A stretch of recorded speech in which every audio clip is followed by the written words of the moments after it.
tagumpay o kabiguan, ng ligaya o lungkot. Kaya marapat lamang na tanggapin si Jesus bilang tagapagligtas at Panginoon. At matapos yun ay panariwain ang katapatan at paglapit sa Kanya bawat araw o day by day. Ang day by day ay naglalayong umalalay sa pang-araw-araw na pamumuhay. Narito po si Kuya Ed Lapis sa mensaheng pinamagatang To Reflection.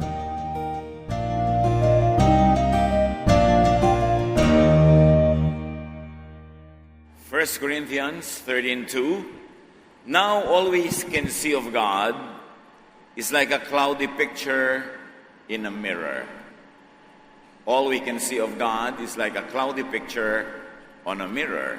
And the New International Version says, for now we see only a reflection as in a mirror. Now we see in a mirror dimly, the other versions say. Ang ating pag-aaral ngayon, pinamagatan natin, two reflections. And actually, these are two reflections of God. Lord, we thank you for health. We thank you for strength. We thank you for the joy of life. And we thank you for the worship that you allow us to bring at your feet today. At ngayon, pagindapatin nyo kaming tumanggap na inyong pagtuturo, pagliliwanag, pagtutuwid, pagpapala. Kayo ang maging tagapangaral. At nawa ang tinig nyo lang marinig at marapatin nyo lang gamitin ang inyong lingkod. Lead us, teach us. In the name of your Son, Jesus, we pray and ask with thanksgiving. Amen. What can we learn about God, the way God is reflected by people? Luke 15:11-12. Jesus also told them another story. Once a man had 2 sons. The younger son said to his father, "Give me my share of the property." So the father divided his property between his 2 sons. This is a very familiar story. Alam na natin ang kwento ng tinatawag na prodigal son na hiningi ang kanyang mana, ay buhay na buhay pa yung magulang, at siya ay binigyan naman ng manang ito. And of course, the father here represents God.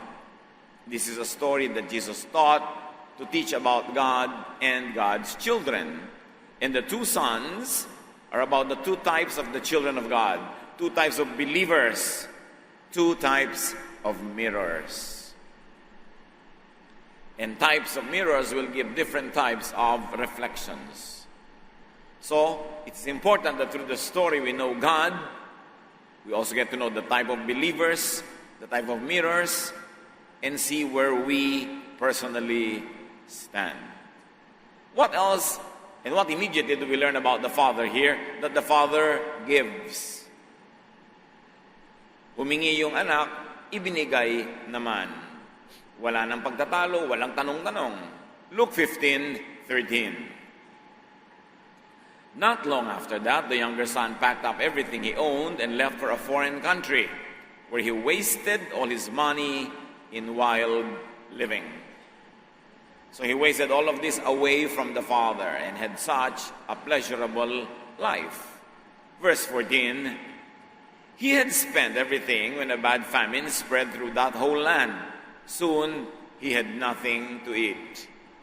Dalawang dahilan kaya nawala ng makakain itong lalaking ito. Una, wala na siyang pambili. At pangalawa, wala namang mabibili. Kasi nagkaroon din ng taggutom sa lugar na yon. Luke 15:15, he went to work for a man in that country, and the man sent him out to take care of his pigs. So obviously, this man went to a Gentile place dahil merong piggeries. Sa mga Jewish places, walang piggeries. And metaphorically speaking, sa pananaw ng ordinaryong Jew, parang na-demote ang lalaking ito dahil una, umalis siya sa kanilang Jewish land. He went to a Gentile land.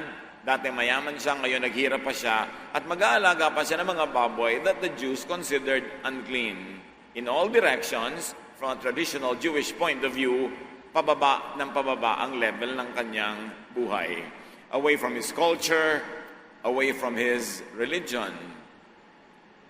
Luke 15:16 to 17, he would have been glad to eat what the pigs were eating, but no one gave him a thing.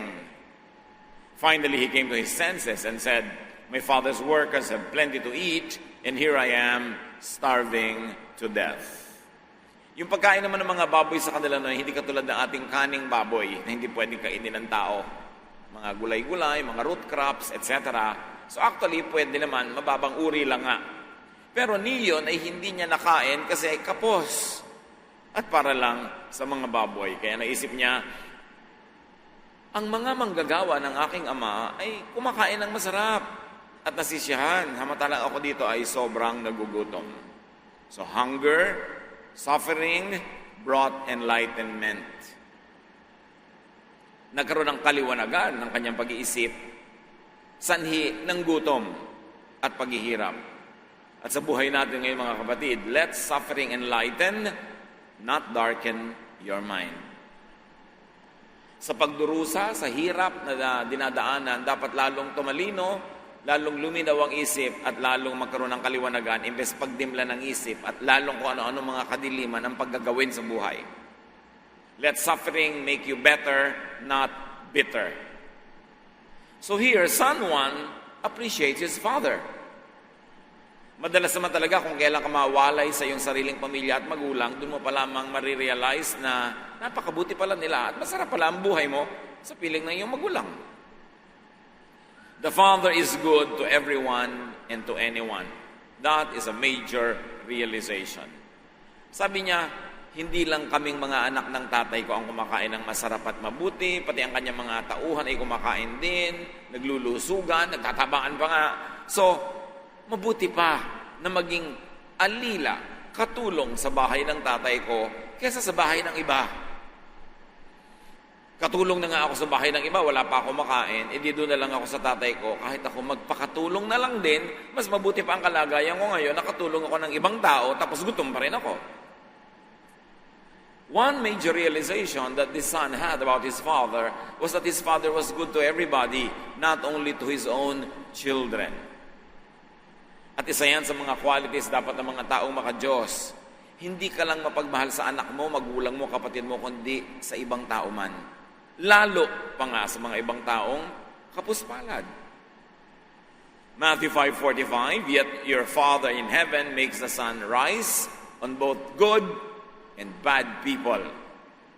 And He sends rain for the ones who do right and for the ones who do wrong.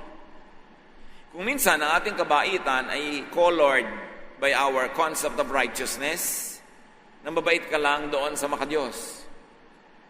At parang ang tingin mo, may lisensya ka na maging masama sa hindi makadiyos. Pero si Jesus na nagsabi, ang ating Ama sa Langit, nagpapaulan, nagpapaaraw sa mabuti at masamang tao. Pinagpapala niya ang lahat ng tao, anuman ang kanilang kalagayan sa buhay. Dahil siya isang mapagmahal na Diyos, hindi siya mapagpili. Deuteronomy 10:18, the Lord cares for foreigners and give them food and clothing.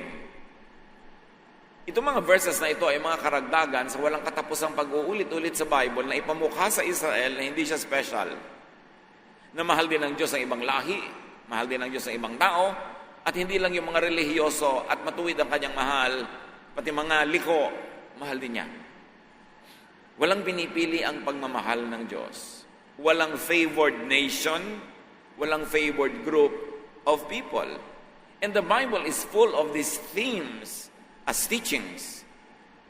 At lagi na natin makikita kung napakaraming nakalagay na no parking, ibig sabihin maraming illegally park. So pag maraming sa verses na nagsasabing hindi kayo ganyan ka-special, ibig sabihin sobrang talamak yung pag-iisip ng Israel na napaka-special niya. Kaya nililinaw yon ng Bible. Luke 15:18 to 19, I will go to my father and say to him, Father, I have sinned against God in heaven and against you. I am no longer good enough to be called your son. Treat me like one of your workers. Napakaganda ng kaliwanagan na dumating sa lalaking ito. Sabi niya, magtatapat ako, magsasabi sa aking ama ng aking kasalanan, at sasabihin kong maski hindi na niya ako itratong tunay na anak, katulong na lang, pwede na. Mas mabuti pa yon kaysa katulong ng iba, tapos gutom pa rin. Hindi inakala at inisip ng anak na ito na dahil anak siya, ay meron siyang karapatang basta bumalik na lang sa kanyang iniwan at mag-expect ng princely treatment. Someone does not feel entitled to blessings. Son 1, bilang mirror number 1, sa kanya, malinaw. The Father is presented and known positively through Son 1's impression of Him.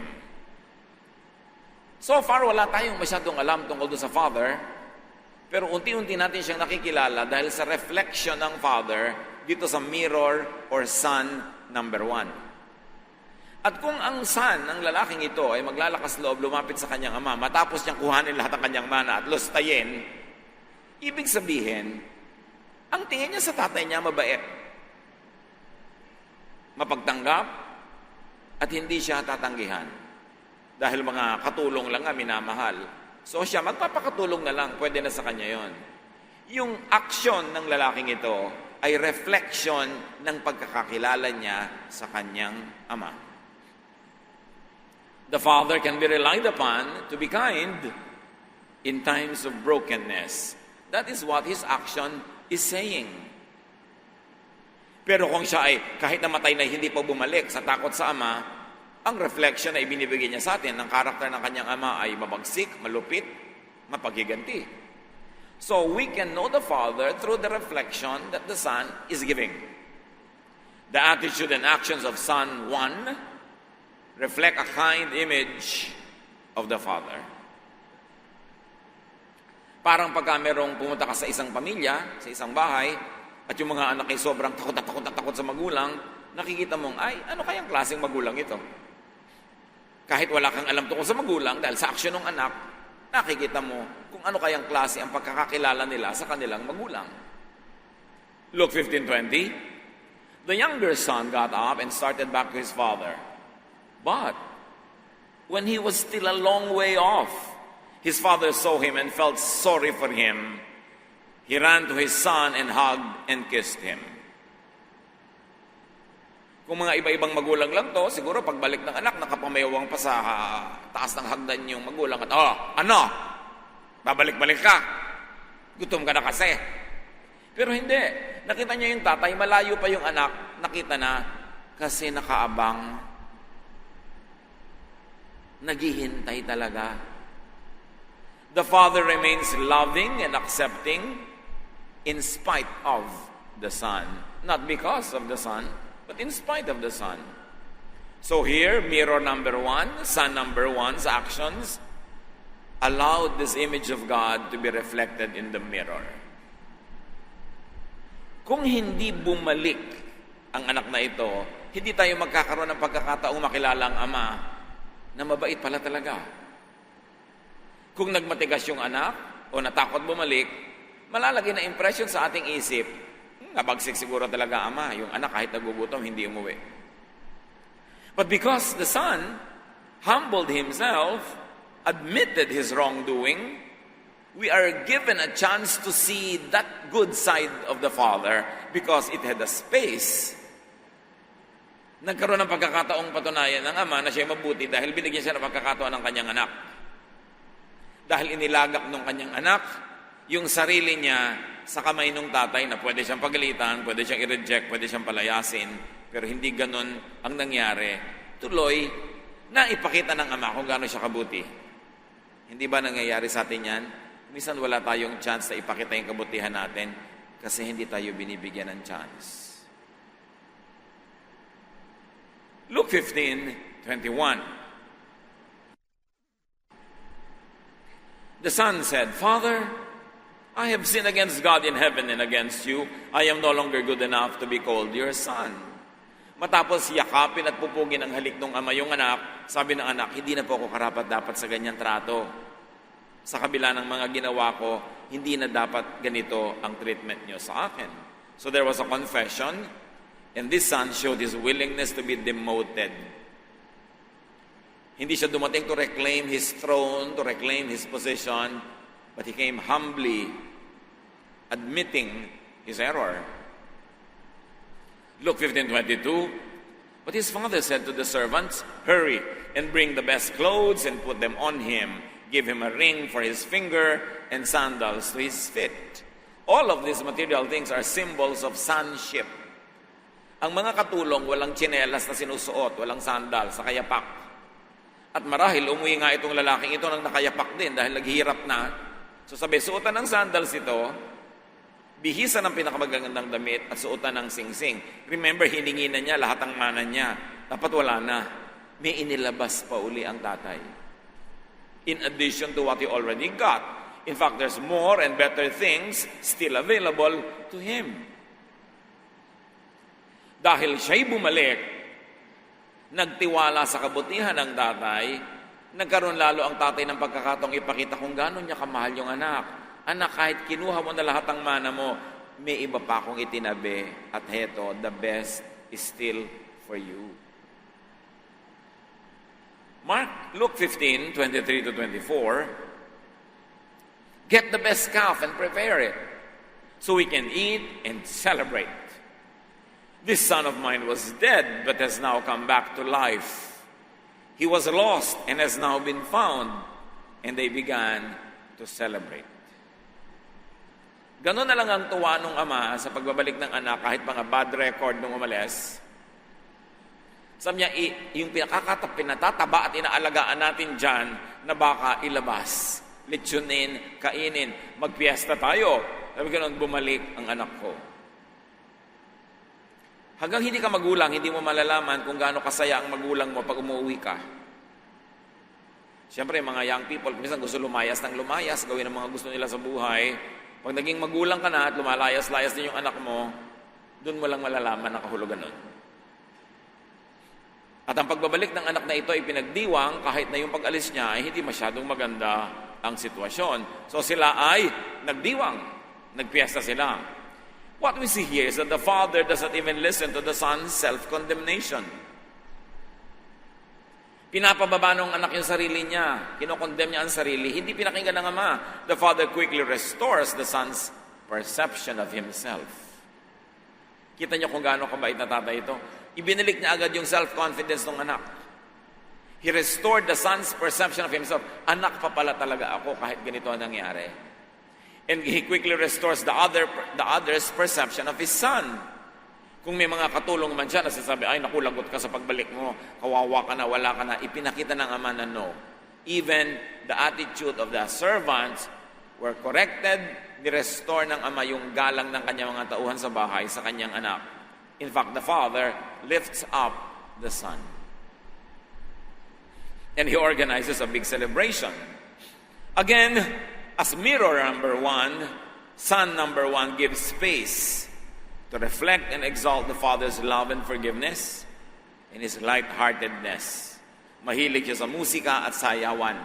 Sa niya magdiwang tayo, magtugtugan, magsayawan. So the Father is made more known through the Son's trusting actions. Romans 5:20, where sin increased, grace increased all the more. Mas inilubog ng anak ng Diyos ang sarili niya, mas nilaliman ng Diyos ang paghukay para siya maiangat at maiahon. Habang lumalala ang kalagayan ng pagkakasala ng anak ng Diyos, lalong lumalawak ang pag-ibig ng Diyos para siya sagipin mula sa kasalanang ito. Son 1 was a very good projection screen for the Father. Pag tumingin tayo sa screen, katulad ng pagtingin nyo sa mga screen na yan, may screen na malabo-labo, may screen na malinaw, depende kasi sa screen kung paano mo makikita yung pinaproject.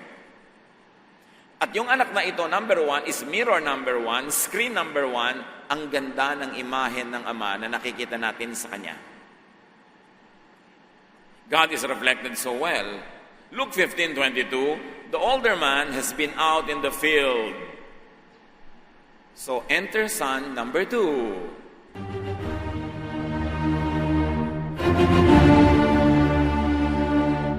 But when he came near the house, he heard the music and dancing. So he called one of the servants over and asked, "What's going on here?" Bakit may tugtugan, may sayawan? Bakit? Verse 27, excitedly the servant answered, "Your brother has come home safe and sound, and your father ordered us to kill the best calf." Ang saya-saya ng servant. So, the older brother got so angry that he would not even get into the house. Nagalit.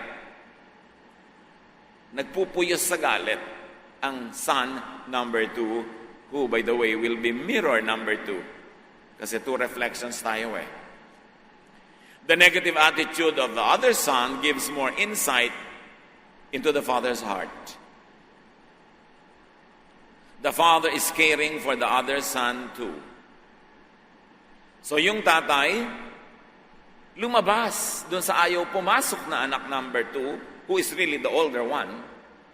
Number 2 lang siya in sequence of appearance. Nagmamakaawa yung tatay, pumasok ka, nandiyan ang kapatid mo, halika magsaya tayo, kumain ka, may tugtugan, magsayaw. Luke 15:29. But he said to his father, "For years I have worked for you like a slave, and have always obeyed you. But you have never even given me a little goat so I could give a dinner for my friends." Ito ang asal ng mirror number 2, ng son number 2, who is really the older one. Ang gusto pala niya, promotion. While the brother number 1 was demoting himself, this brother number 2 was promoting himself. Son number 2 consumes his life on sacrifice. Yung pala, he also likes to party, but did not. And therefore, son number 2 is bitter, and he feels entitled. Sabi niya, ang tagal ko nang nagpapaalila sa inyo. Wala akong ginawa kundi sumunod ng sumunod, magtiis na magtiis. Hindi ka prasong maliit na kambing, hindi mo malamang ako nabigyan para ako maghanda para sa mga kaibigan ko. Yung pala, bitter siya sa kanyang ginagawa. This son number 2 represents religious people who are always denying themselves the pleasures they want anyway. Nilulunod nila ang sarili nila sa pagtitiis, pagsasakripisyo, at pamaminta sa kanilang mga kapatid na nag-e-enjoy sa buhay. Gusto rin naman nila palang mag-party, ayaw lang nilang aminin, at ngayon lumabas ang totoo. Son number 2 projects a different image of the father. Although that image that he projects is twisted, warped, and wrong. Ano ang nakikita nating imahe ng tatay sa screen ng son number 2? Sa mirror number 2, ang idinodrawing niyang tatay is a strict master to slave for. A strict master to only obey. Who is not gracious nor generous. Isa siyang ama na walang ginawa kundi mang alipin, magpatrabaho ng magpatrabaho, sunod ka lang ng sunod, hindi siya mapagbigay, kuripot nama, who does not allow or provide for fun. Walang party, walang sayawan, walang tugtugan. Kasi ganun ang pinili niyang buhay para sa kanyang sarili. A strict master who wants his son to only work hard and to sacrifice. Mga kapatid, maraming relihiyosong tao, ito ang pagtingin nila sa Diyos. And this is the image of God that they project on their screens. Na pagbasaya ka, sasabihin niya, bawal magsaya. Pag yumuyog-yug ka ng konti, bawal yumugyog. Pag may tugtog, bawal ang tugtog na yan. Pagka ikaw'y natutuwa, bawal tumawa ng malakas. Basta bawal mag-enjoy sa buhay. The same father, 2 different sons, 2 different reflections, because they had 2 different perceptions of the father. And of course, alam na natin, ang mga anak na to represent the 2 types of children of God. At itong number 2, karamihan ang napakahihigpit, napaka mga conservative, tiis ng tiis, bawal sumaya, puro righteousness, Pagkatapos puro pamiminta sa ibang hiniisip na lang hindi righteous, ito ang son number 2. Who is really the older son, who should have known better. His projection is not the truth about the father, but this was what son number 2 thought of, believed, and definitely taught others about the father. Pagka mayroong mga tao may ginagawa, magagalit sa inyo ang Diyos, magagalit ang Diyos. Dapat wala tayong ganyan, dapat puro tayo pagtitipid, walang pagsasaya. What defines son number 2's relationship with the father, with the heaven, with his brother and the world, and with himself was his perception. Dahil sa pananaw ng son number 2 na ito, naging ganun ang relasyon niya sa kanyang ama, mailap at malayo. Puro takot ang nadarama niya. Puro takot, walang pag-ibig. Takot na takot magkamali, takot na takot maparusahan, takot na takot humingi. Gusto rin pala. At nung makita niya na na-enjoy ng kanyang kapatid na nakababata, who is son number 1 sa story, nagalit siya. Gusto niya pareho na lang huwag mag-enjoy. Hindi siya nag-enjoy, dapat ikaw hindi rin. Hindi siya nag-party, dapat ikaw hindi rin. Lahat magdusa na lang, dahil iniisip niya, yon ang gusto ng kanilang ama.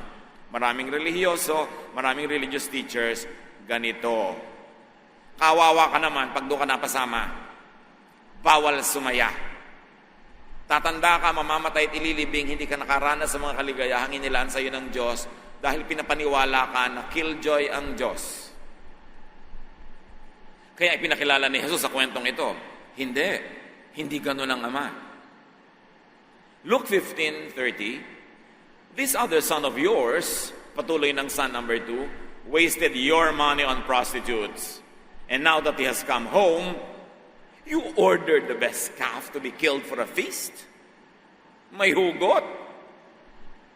Ang lalim ng hugot. Sabi niya, nilustay ng anak mo na yan sa mga kabalbalan ng pera mo. Pagkatapos pag-uwi dito, ipagpepiesta mo pa. Thinking of the father as unkind and condemning, son number 2 reflects that false image and becomes unkind and judgmental himself.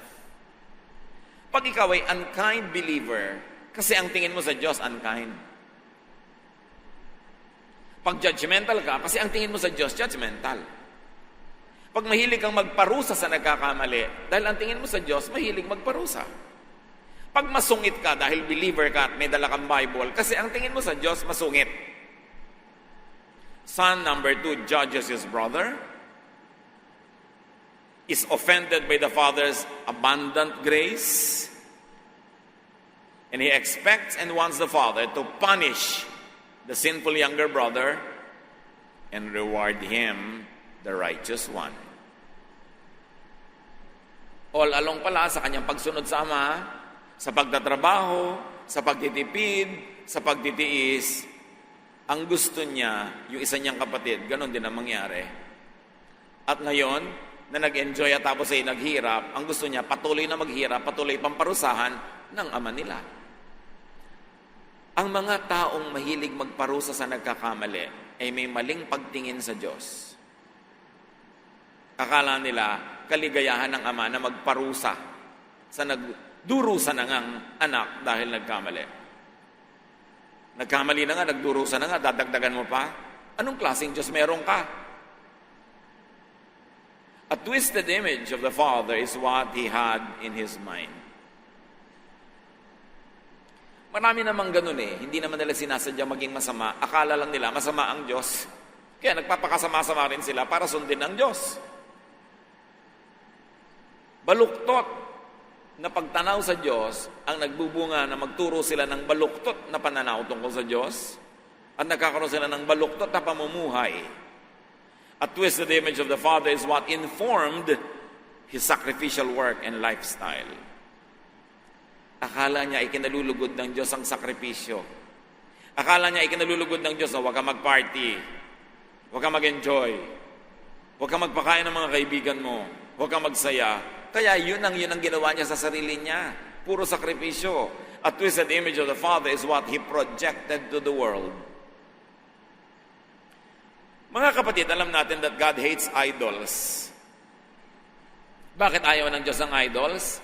Kasi yung idol, may tenga hindi nakakarinig, may mata hindi nakakakita, may paa hindi nakakatayo mag-isa, hindi nakakapaglakad. Pero hindi lang mga rebulto ang idols. Kung ang idol na rebulto ay mali, misrepresentation of God, bad theology is also an idol.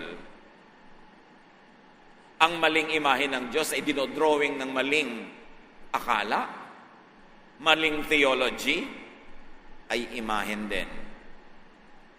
Merong physical idol, which misrepresents God, and there are idols in the realm of the mind.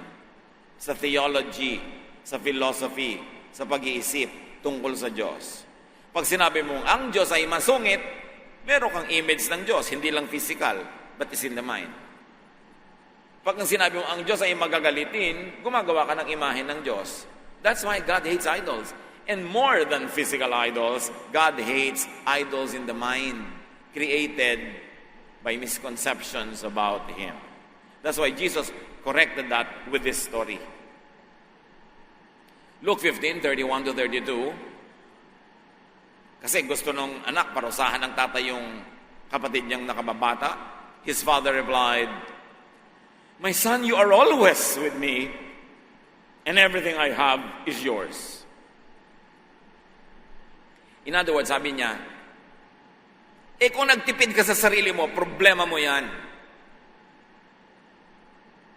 Gusto mo pala ng kambing, ba't di ka nagpatay ng kambing? Nakita mo na yung kapatid mo, hiningi lahat, binigay ko, ba't di ka humihingi?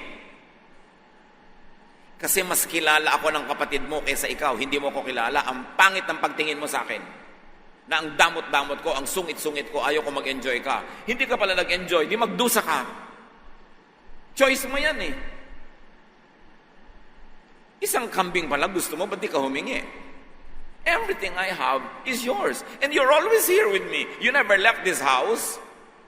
Ba't di ka kumain ng masarap? Kasi ang tingin mo sa akin maramot. Kasi ang tingin mo sa akin, ayaw ko mag-enjoy ka, sadista ako. Ang pangit ng reflection ko sa mirror mo, anak. Pero sa biglang tingin, mukha ikaw yung banal, ikaw yung mabuti kasi ikaw hindi umaalis ng bahay, lagi nasa bukid, nagtatrabaho, naglilingkod, pero puro pala reklamo ang nasa puso mo.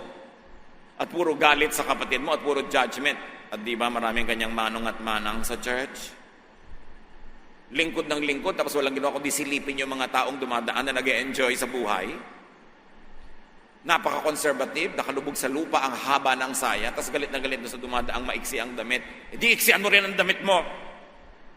Sino ba may sabing magsuot ka ng mga duster? Galit na galit sa sister na naka-makeup. Di mag-makeup ka rin. Sino ba may sabing huwag ka mag-makeup?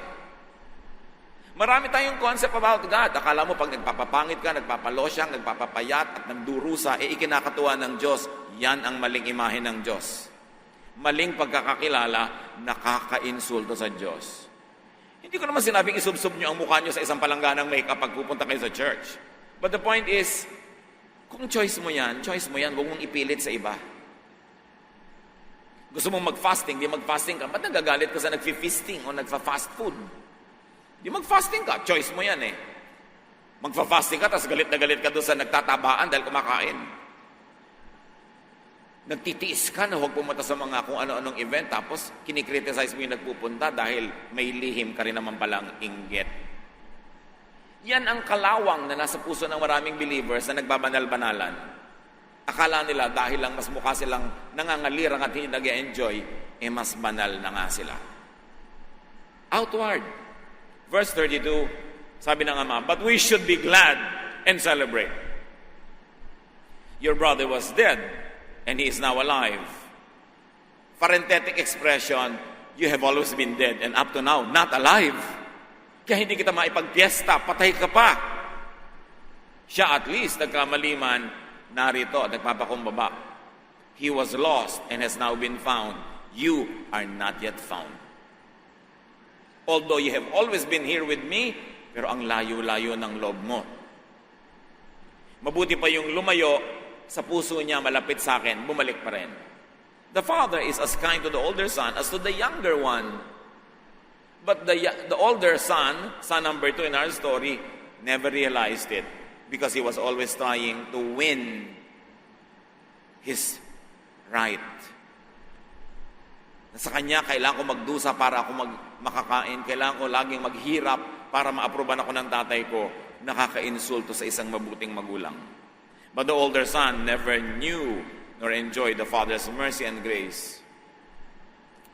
Because he was so fixated on performance, on legality and technicality, and while doing all that, on judging his brother. Yan ang problema sa mga nagbabanal-banalan. Hindi sila sapat na sila lang ang banal. Kailangan maging banal din yung katabi nila. At kailangan usigin nila yon. Parang duty nila na mang-usig.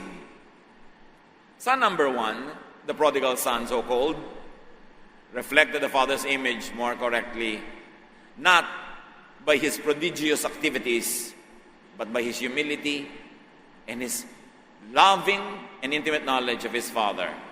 Tandaan niyo mga kapatid, huwag tayong ma-confuse. The model is not his lifestyle, but the father's boundless love.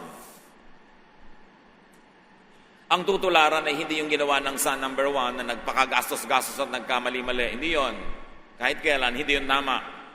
Pero ang tunay na kwento dito is, kahit gaano kamalinong anak, napakatama pa rin ng ama. Napakamapagmahal pa rin, napakamaibigin. That is the story.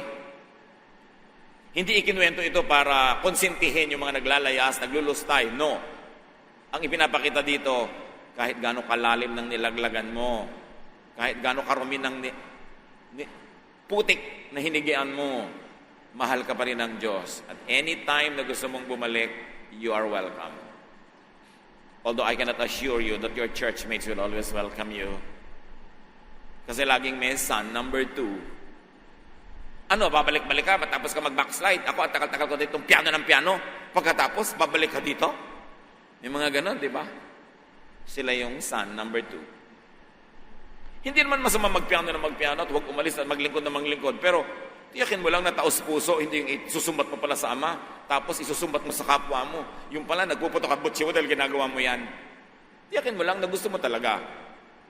At kung gusto mo, di gusto rin ng ama na gustuhin mo yan, pero huwag mong gawin dahil iniisip mo, ganun ang ama. Kasi hindi siya ganun. Although, siyempre, natutuwa siya kung naglilingkod ka, hindi ka umaalis, masunurin ka. Pero kung taos puso, even Jesus spent much of his time with these types of son 1. Sa palagay nyo, sino mas na-enjoy nung tatay na kasama? Son 1 or son 2? Halatang-halata naman eh. Ang layo-layo ng tanaw nung ama araw-araw, kaya nung dumating yung anak number 1, alam niya agad kasi yun ang inaabangan niya. Mahirap kasama sa bahay itong son number 2. Gusto niyo yun? Gusto niyo rin makasama sa retreat, sa church, yung ganong types? Paggising niya ng 3 a.m., nakairap sa'yo, bakit tulog ka pa? Dapat nagpe-pray ka na. Kasi nagpe-pray na ako. May mga ganon, ang hirap kasama. Akala nila sila yung in sa Diyos, mag-isip-isip. Even Jesus was accused of son number 1's festive consumption. Kahit na ang Panginoong Jesus ay nasa lupa, ang laging kasama yung mga type 1. Matthew 11:19, but the Son of Man goes around eating and drinking, and you say that man eats and drinks too much. He is even a friend of tax collectors and sinners. Kung ang Panginoong Jesus ay nasa lupa nung panahon na nangyari itong kwento, saan kaya siya naroon? Doon sa pinagtatrabahuhan ng son number 2 o doon sa pinuntahan ng son number 1? Mag-isip kayo. Of course, nandun siya sa parehong lugar. Kasi, mahal naman niya ang lahat ng tao. Pero kita nyo, sa actual physical life of Jesus, kung sino mas kasama niya, not only because He ministered to them, but because talaga namang mas magaan silang kasama. Tuwing nakakasalamuhan ni Jesus ang mga religious leaders, ang mga Pharisees, walang ginawa yung mga yun, kundi siya'y pintasan, kung siya'y usigin, siya ay piliting makorner. Pero yung mga tinatawag na sinners, tax collectors, they were at ease with the Lord because the Lord was not judgmental to them. And then, dahan-dahan nagbago ang mga buhay nila. Hindi dahil sila'y pinilit, kundi dahil nakita nila ang pag-ibig ng Diyos sa kanila. At it inspired them. Son 1 asks and receives more than he imagined he could receive. Jeremiah 33:3, Ask me and I will tell you things that you don't know and can't find out. Dare to ask God. Hindi na uubos ang pagpapala ng Diyos. Nakita nyo, hinati na yung kayamanan ng Ama, ibinigay ng kalahati doon sa anak. Nung bumalik, marami pang ibinigay. Hindi mo kayang ubusin ang pagpapala ng Diyos. Hindi mo rin kayang ubusin ang patience ng Diyos. Yung patience ng ating mga deacon, deaconesses, pastors na uubos. Yung sa Diyos, hindi. You should go past all of these religious leaders and go straight to the heart of Jesus para natin siya ma-experience. Ephesians 3:21, His power at work in us can do far more than we dare ask or imagine. So the Son enjoys and reflects the Father's goodness and kindness. Son number 2 knows the Father is unkind, so he does not ask. Therefore, he does not receive. James 4:2, you do not have because you do not ask God. Sabi niya, kambing lang pala gusto mo, di sana hiningi mo. More than that, I can give you. You have always been here, but it was your choice to suffer. Pagkatapos kayo, susumbat mo sa akin. Son number 2 deprives the Father of all the space and chance to be generous. Dahil sobra siyang laging correct, hindi siya nagkaroon ng chance na makilala ang tatay niya na mamahalin pa rin siya kahit hindi siya maging correct. Son number 2 performs all his life. At yan ang nakapakahirap mga kapatid, yung performance. Yung mga Kristiyano na performance level talaga, lalo pag Sunday. Tapos Monday to Saturday naman, labas ang tunay. Bakit kailangan mag-perform? Isa bang show ang spiritual life? Bakit kailangan magpalabas? Magpa-impress? God looks at the heart. Son number 2 deprives the Father of the pleasure to be forgiving. Sa kanyang correctness, akala niya correct siya, hindi niya binigyan ng tatay niya ng chance na patawarin siya. Kasi sa tingin niya, wala naman siyang ginagawang nangangailangan ng patawad. Mas nakilala ng son number 1 ang Diyos kesa sa son number 2. Hindi model yung life ng son number 1 at hindi rin model yung life ng son number 2. Ipinapakita lang na pareho lang kulang at pareho lang na mahal sila ng Diyos. Isaiah 64:6, we are unfit to worship God. Each of our good deeds is merely a filthy rag. Sa inyo, walang bagay sumamba sa Diyos. Walang karapat-dapat. Kahit ang pinakamaganda mong gawain, pag dinala mo sa paanan ng Diyos, mukha lang basahan yan. Kasi marumi pa rin dahil sa kaluwalhatian at kalinisan ng Diyos. Nobody can claim to be clean enough. Nobody can claim, I served you well. No, your service is nothing compared to what Jesus did for you. But yes, mabuti nang merong konting service kaysa wala. Pero huwag ipagmalaki. At lalong huwag isumbat sa Diyos. Diyos ko, 5 taon na ako nagtuturo sa Sunday school tapos namatay pa ang asawa ko. Ano gusto mo? Huwag nang mamatay ang asawa mo dahil naglilingkod ka sa Diyos. Of course, siyempre naman gusto natin humaba ang buhay ng mga mahal natin sa buhay. Pero huwag mo isumbat sa Diyos dahil lang naglilingkod ka at lahat ng kapritsyo mo ibigay na niya. Kailangan nasa lugar ka lang. Hindi tayo nagbibigay sa Diyos. Nagsusukli-sukli lang tayo ng konti sa napakalaking binigay niya sa atin. Napaka-importante makita dito. Son number 2 is unkind because he thinks that the Father is unkind. He thinks that the Father expects his brother to be like him. Therefore, he expects his brother to be like him. Son number 2 expects and demands punishment for his brother. Tuwing naghihingi ka ng kaparusahan para sa kasalanan ng isang kapatid na nagkamali, you are doing a son number 2. Ang totoo niyan, son number 2, the elder one, the self-righteous one, is the more prodigal son. Siya ang dapat tawaging prodigal. Yung outcome ng storya, alam na alam natin kung kano nakakiling si Jesus. Kung alin yung ina-endorse niya. Pareho lang prodigal, worse lang si kuya. Because he had a Pharisaic attitude. Grabe ang kanyang attitude. Brothers and sisters, your worldview and your behavior are shaped by your perception of God. Ang pamumuhay mo araw-araw, ang pakikitungo sa kapwa, ay isa lang salamin ng pagkilala mo sa Diyos. Kung ano ang inaakala mong sino siya at ano ang kanyang ikalulugod. What kind of Father God do you know? Nakita niyo yung mga relihiyoso that engage in religious violence, in religious terrorism, because they think God is a terrorist. Because they think God will reward violence in His name, they become violent. It's not really God who is violent.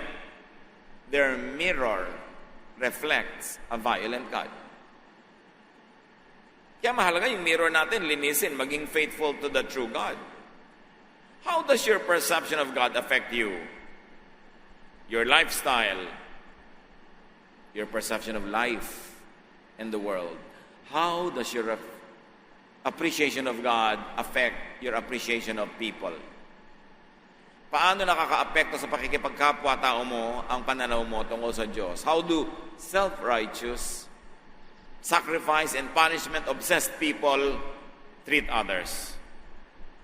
Yung mahiling mag-sacrifice, gusto niya mag-sacrifice din ng iba.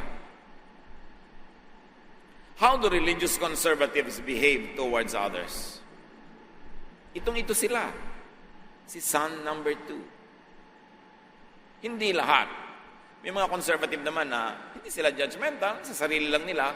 Pero madalas, pagka ganito yung standard nila sa sarili nila, dapat ikaw din. Katulad ka rin nila. Son number 2 is unkind because he held and reflected an unkind image of God. Through the two sons, the two mirrors, the Father had two reflections. One is dark, the other is bright. It's the same God, but two different mirrors. What kind of faith do you have and show the world? Ano ang pagkakakilala mo sa Diyos? Lalabas yun sa iyong salita, sa iyong gawa, sa iyong pananaw. Ama namin, patuloy mo kaming patalinuhin. Si Jesus mismo ang nagkwento nito, therefore mahalaga ang kwento at mahalaga ang aral. Ituro mo sa amin ang mga dapat naming ituwid sa aming buhay, anong dapat naming ma-appreciate sa kwentong ito, at nasa gayon, maging kalugod-lugod kami sa inyo at sa aming kapwa din. We do not condone of what son number 1 did, but neither do we condone of what son number 2 did. Turuan mo kaming balansehin ang aming buhay. Gawin ang pinakamabuting pwedeng gawin. At sa mga panahon kami kinakapos at nagkukulang, magtiwala sa inyong pag-ibig, pagpapatawad at restoration. At nawa, kung paano kayo kabait sa amin, maging ganun man lang kami kabait sa aming kapwa. Di man namin eksaktong makopya yan. Lumapit-lapit man lang kami. So that we too will be forgiving, accommodating, loving. Mag-isip-isip mga kapatid sa ilang saglit ng mananahimik kung anong kahulugan at application nito sa ating mga buhay.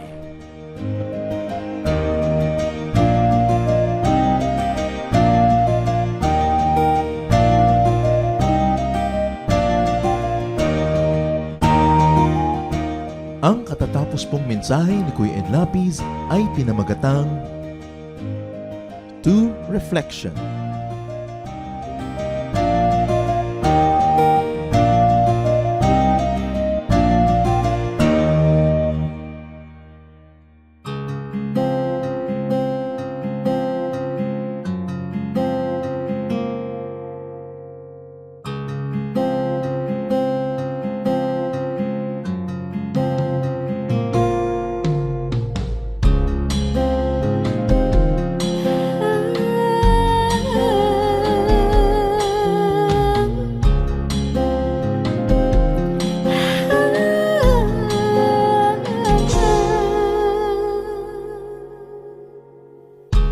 pag-ibig mo o kailanin, sukat man lumayo'y mahal pa rin. Liparin ko man ang dulong ng langit, sa piling mo pa rin magbabalik.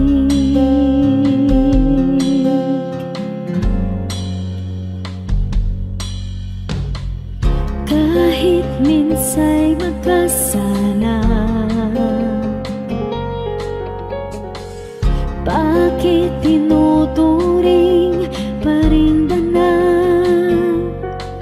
O Jesus, kayo nag-alay ng buhay, katwiran niyong aking tinataglay.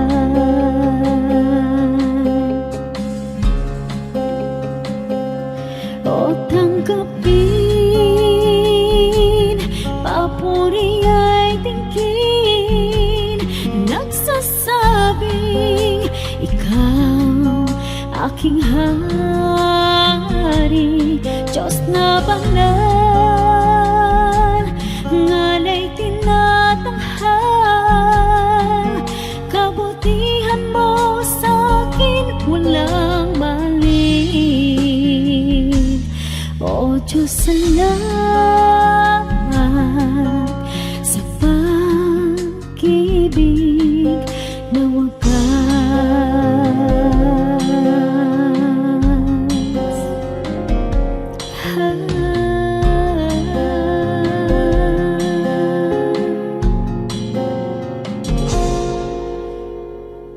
Lagi naman itong isip, ngalan ko sa palad mo inukit. Walang sino mang maaring magwala, kaligtasang ikaw ang nagpikas.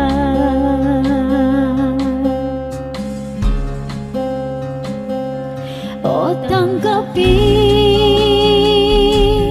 papuri ay tingin, nagsasabing ikaw aking hari, Diyos na banal,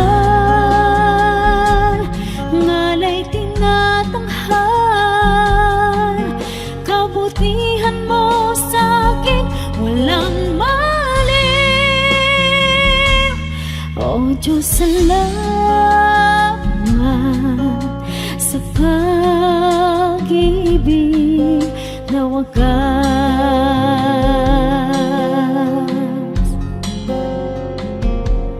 O tanggapin, papuri ay tingin, nagsasabing ikaw aking hari, Diyos na banal, ngalay tinatanghal. Kabutihan mo sa'kin walang mali. O Diyos, salamat sa pag-ibig na wagas.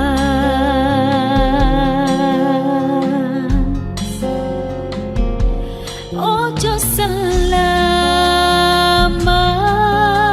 sa pag-ibig na wagas.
Oras na po para pansamantalang magpaalam ang programang Day by Day. Tayo po'y magsama-sama tuwing ika-6 hanggang ika-7 ng umaga, araw-araw. Magandang umaga po at mabuhay ang Panginoong Hesus!